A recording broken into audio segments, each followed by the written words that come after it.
નમસ્કાર દર્શક મિત્રો, આપ જોઈ રહ્યા છો વિક્રમ ન્યૂઝ। હવે જોઈએ અગત્યના સમાચાર। હની ટ્રેપમાં ફસાવી પરિણીત વ્યક્તિને મરવા મજબૂર કરનાર ટોળકી પકડાઈ। વરાછા પોલીસે 4 આરોપીઓની ધરપકડ કરી। 2 મહિલા 2 પુરુષની ધરપકડ। વરાછા પોલીસે હની ટ્રેપના ફરાર આરોપીઓને તારાપુર નજીક ઝડપ્યા।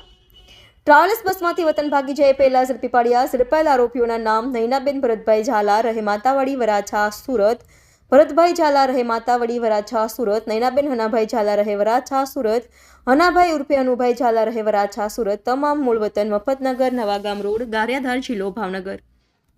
રિપોર્ટર નૈતિક રેશમવાળા, સુરત। શહેરના વરાછા પોલીસ સ્ટેશનમાં યોગેશભાઈ કેશવભાઈ જાવિયા નામના વ્યક્તિએ પોતે વરાછા મિની બજારમાં ભાતની વાડીમાં પોતાનું રેસ્ટોરન્ટ ચલાવતા હોય તેના રેસ્ટોરન્ટમાં કામ કરતા એક લેડી અને એના પતિ, તેઓએ આ યુવતીએ મરણ જનારને પોતાના પ્રેમમાં ફસાવી અને ભગાડી લઈ જઈ અને તેની પાસેથી અવારનવાર પૈસા પડાવી અને 5 લાખ રૂપિયાની માગણી કરી અને એક્સટોર્શન કરવા અંગેની તેમજ આ એક્સટોર્શનની માગણી અનુસંધાને મરણ જનારે પોતે તાપી નદીમાં ઝંપલાવી અને આપઘાત કરેલો, જે બાબતે મરણ જનારના પત્નીએ વરાછા પોલીસ સ્ટેશનમાં ફરિયાદ નોંધાવેલી।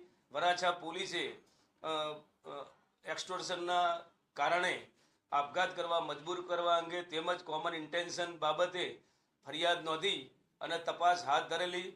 માનનીય police commissioner Shri Anupamsinh Gehlot sir, special commissioner sector 1 sir તેમજ ડીસીપી ઝોન 1 સરના માર્ગદર્શન હેઠળ આ ગુનાના આરોપીઓ ગુનો કરી અને નાસી જતા વરાછા પોલીસ સ્ટેશનની ટીમે હ્યુમન ઇન્ટેલિજન્સ તેમજ ટેકનિકલ ઇન્ટેલિજન્સના આધારે 4 આરોપીઓની સૌરાષ્ટ્ર ખાતેથી ધરપકડ કરેલ છે અને હાલ તપાસ ચાલુ છે।